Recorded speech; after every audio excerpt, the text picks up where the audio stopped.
नमस्कार मित्रों, आगामी 16 सितंबर 2024 को सूर्यदेव राशि परिवर्तन करने वाले हैं और वो अपनी स्वराशि सिंह से निकलकर अपने मित्र बुध की राशि कन्या में प्रवेश करेंगे।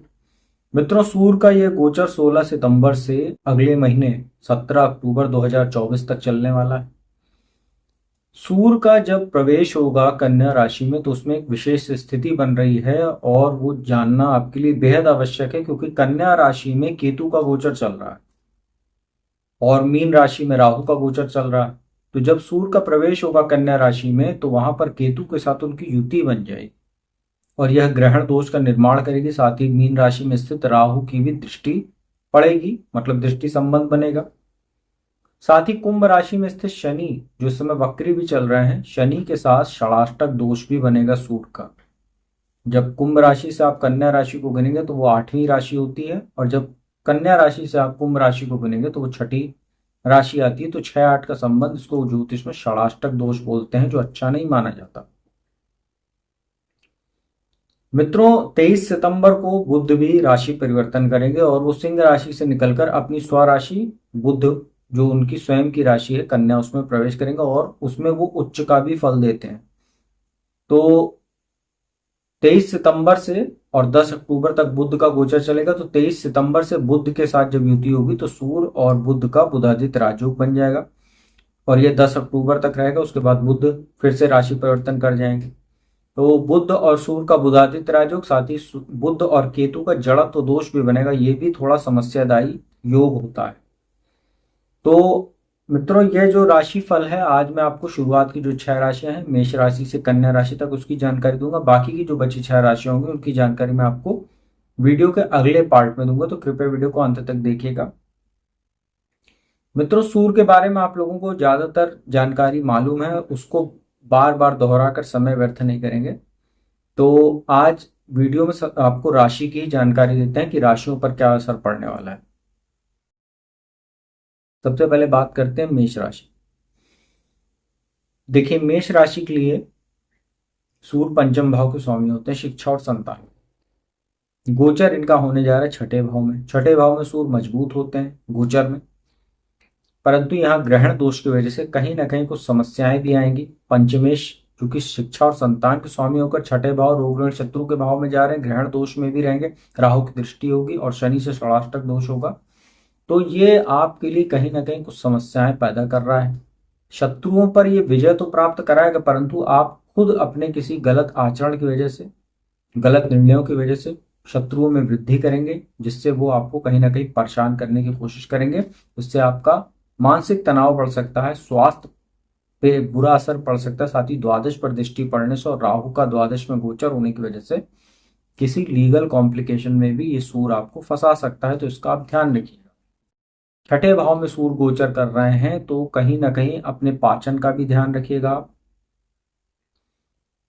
पंचमेश होकर 6ठे भाव में है तो कहीं ना कहीं संतान के स्वास्थ्य का भी आपको विशेष ध्यान रखना। साथ ही जो महिलाएं मेष राशि की जिनका संतान उत्पत्ति का समय चल रहा है अगले 1 महीने के भीतर, जब तक सूर्य का गोचर है, तो विशेष ध्यान दीजिएगा, क्योंकि कोई कॉम्प्लिकेशन भी हो सकता है। क्योंकि सूर्य पंचमेश होकर 6ठे भाव में है और 11वें भाव में जो शनि का गोचर है उनकी विच्छेदात्मक दृष्टि पंचम भाव पर है, संतान के घर पर।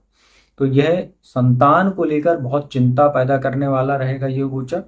खासतौर पे जिन मेष राशि के जातकों की कुंडली में ये गोचर वश यही स्थिति है कुंडली में भी, तो उनके लिए विशेष जानकारी ये आपको मैं दे दे रहा हूँ। तो संतान के स्वास्थ्य का बहुत ध्यान रखिएगा और जिनकी संतान उत्पत्ति होने वाली है उनको संतान उत्पत्ति में कुछ कॉम्प्लिकेशन हो सकते हैं, तो तत्काल चिकित्सीय परामर्श लीजिएगा। साथ ही चिकित्सा की परामर्श को मानिएगा भी बहुत ही ध्यान से। तो मेष राशि वालों के लिए ये गोचर बहुत अच्छा नहीं कह सकते। इसके बाद बात करते हैं वृषभ राशि की। चतुर्थ भाव के स्वामी होते हैं, भौतिक सुख साधन के स्वामी होते हैं और सूर्य पंचम भाव में जा रहे हैं, शिक्षा संतान के ही घर में। यहाँ केतु के साथ ग्रहण दोष में रहेंगे। राहु आपके लाभ भाव में बैठे, काफी अच्छी मजबूत स्थिति में, और दशम भाव में शनि का आपके शश महापुरुष राजयोग बना हुआ है। मित्रों, सूर्य चतुर्थेश होकर पंचम भाव में है तो कहीं ना कहीं ग्रहण दोष में है, तो थोड़ा बहुत आपको बड़े निर्णय लेने से बचना चाहिए। साथ ही आपके विचारों में कुछ दूषित विचार भी हो सकते हैं। संतान के साथ कुछ मतभेद हो सकते हैं। शिक्षा में कुछ बाधा आ सकती है। मन आपका भटकेगा। राहु की दृष्टि है, शनि से षडाष्टक दोष है। कहीं ना कहीं स्थितियां आपके लिए भी बहुत अनुकूल नहीं है। चतुर्थेश भौतिक सुख साधन का घर होता है, माता का घर होता है। वहां के स्वामी होकर सूर्य ग्रहण में आ रहे हैं तो माता के स्वास्थ्य का ध्यान रखिएगा। अपनी छवि का भी बहुत ध्यान रखिएगा, क्योंकि चतुर्थ भाव जनता का होता है। तो अगर आप सरकारी नौकरी करते हैं, राजनीति से जुड़े हुए हैं, तो बहुत सतर्क रहिएगा। आपके खिलाफ कोई षड्यंत्र वगैरह भी हो सकता है कार्यस्थल पर। और पंचम भाव में सूर्य बैठकर लाभ भाव को देख रहे हैं, वहां राहु बैठे हुए हैं, तो कोई शेयर मार्केट आदि में निवेश करते समय भी बहुत सतर्क रहिएगा। बड़ा इन्वेस्टमेंट वगैरह करने से पहले सोच विचार लीजिएगा, सलाह वगैरह ले लीजिएगा और अच्छे से मार्केट वगैरह देख लीजिएगा। अन्यथा ये ग्रहण दोष आपको हानि भी करा सकता है, हानि पहुंचा सकता है, इसका ध्यान रखिएगा। तो बहुत अच्छा आपके लिए भी गोचर नहीं कह सकते हैं। मिथुन राशि की बात करते हैं। मिथुन राशि के लिए सूर्य तीसरे भाव के स्वामी होते हैं, पराक्रम पुरुषार्थ के, और गोचर हो रहा है चतुर्थ भाव में। देखिए, सूर्य चतुर्थ भाव में गोचर करेंगे, साथ ही कन्या राशि में। इसके बाद जो अगला गोचर इनका 17 अक्टूबर को होगा, वो अपनी नीच राशि तुला में होगा। तो सूर्य यहाँ वैसे भी कमजोर है, साथ ही नीचारोही है, अपनी नीच राशि की ओर वो अब बढ़ रहे हैं। तो चतुर्थ भाव में सूर्य है, ग्रहण दोष में है, शनि से षडाष्टक दोष है, राहु से दृष्टि संबंध है दशम भाव में बैठ के। राहु दशम भाव में है, तो चतुर्थ भाव में ग्रहण दोष बन रहा है। तो माता के स्वास्थ्य का आपको विशेष ध्यान रखना है, अपनी छवि का ध्यान रखना है। भौतिक सुख साधन की प्राप्ति में ये ग्रहण दोष आपको विशेष समस्या पैदा करने वाला है। हो सके तो किसी भी प्रकार की प्रॉपर्टी की खरीद फरोख्त से आपको बचना चाहिए। और बहुत इंपॉर्टेंट हो तो अच्छे से सलाह वगैरह करके, कागज वगैरह अच्छे से जांच परख करिए, आप किसी प्रकार का निर्णय लीजिएगा, अन्यथा आपको कोई धोखा वगैरह भी हो सकता है। राजनीति से जुड़े हुए लोगों के लिए समय काल विशेष सावधानी पूर्वक है। आपको किसी कार्यस्थल पर या आपके खिलाफ कोई षड्यंत्र हो सकता है, कोई एलिगेशन लग सकता है, क्योंकि दशम भाव में राहु भी बैठे हैं तो, और शनि भी वक्री चल रहे हैं, तो आपके लिए वैसे भी समस्यादायी थोड़ा समय चल रहा है, क्योंकि शनि आपके अष्टमेश होते हैं। तो मिथुन राशि के जो जातक हैं उनको काफी मेहनत करनी पड़ेगी, और भौतिक सुख साधन की प्राप्ति के लिए आपको थोड़ा बहुत ये दिक्कत देने वाला है ग्रहण दोष, तो आपको पहले से बता दे रहे। अभी अंत में उपाय बताऊंगा, उसको कीजिएगा तो कुछ राहत आपको। तो कर्क राशि की बात करते हैं। कर्क राशि के लिए तो वैसे भी समय थोड़ा अनुकूल नहीं चल रहा है, शनि की ढैया चल रही है। वैसे भी वो 17 जनवरी 2023 से परेशान है। सूर्य आपके धन भाव के स्वामी होते हैं, दूसरे भाव के। गोचर उनका तीसरे भाव में हो रहा है, वहां ग्रहण दोष में रहेंगे। भाग्य स्थान में राहु का गोचर चल रहा है, और अष्टम में बैठे शनि से षडाष्टक दोष बनेगा। शनि वक्री भी है। देखिए, तीसरे भाव में सूर्य कारक होते हैं, परंतु ग्रहण दोष में है। राहु भाग्य स्थान में है। भाग्य में कमी आपको देखने को मिलेगी, और धनेश होकर ग्रहण दोष में जा रहे हैं, तो अभी अगला 1 महीना आपको देखेंगे खर्च में बढ़ोतरी, परिवार में कुछ मतभेद, पैतृक संपत्ति से जुड़े हुए मामलों में समस्या, पिता के स्वास्थ्य में कुछ हानि देखने को मिलेगी, उनके साथ भी कुछ मतभेद हो सकता है। भाग्य में लगातार आपको कमी देखने को मिलेगी। बृहस्पति आपको बचाते रहेंगे, क्योंकि बृहस्पति की लगातार दृष्टि रहेगी, परंतु समस्या तो है, ग्रहण दोष है। और इसमें एक और समस्या आपको देखने को मिलेगी, जब बुध 23 सितंबर से व्ययेश होकर यहाँ आएंगे, तो केतु के साथ जब उनका जड़त्व दोष बन जाएगा और ग्रहण दोष भी बनेगा, तब ये आपके लिए ज्यादा समस्यादायी होगा। तो 23 सितंबर से 10 अक्टूबर के बीच में आपको विशेष सावधानी बरतने की आवश्यकता है कि धन आपको काफी मुश्किल से मिलेगा, और धन के लिए आपको जद्दोजहद करनी पड़ सकती है। संचित धन में कमी का अनुभव आप करेंगे। अपनी आंखों को भी ध्यान रखिएगा, क्योंकि दूसरे भाव के स्वामी होकर सूर्य ग्रहण दोष में जा रहे हैं। सूर्य हमारी आंखों के भी कारक होते हैं, तो कुछ हड्डी जनित समस्या, आंखों में समस्या, सिर दर्द, माइग्रेन समस्याओं से आपको भी जूझना पड़ सकता है, इसका ध्यान रखिएगा। छोटे भाई बहनों को स्वास्थ्य का ध्यान रखिएगा, ये भी आपके लिए एक विशेष सलाह है। सिंह राशि की बात करते हैं। राशि के स्वामी होकर दूसरे भाव जो धन भाव होता है, यहाँ पर ग्रहण दोष में, यहाँ पर आपके लिए भी धन संबंधी समस्या, परिवार में मतभेद, पैतृक संपत्ति जुड़े मामलों में समस्या, अष्टम भाव पर दृष्टि होने से दुर्घटना आदि के योग बनेंगे। अचानक खर्चे बढ़ने से मानसिक तनाव, आंखों में समस्या, हड्डियों में समस्या, हड्डी में दर्द, नसों में कुछ दिक्कत आ सकती है। गाड़ी वगैरह चलाते समय विशेष सावधानी बरतिएगा क्योंकि अष्टम भाव पर दृष्टि है।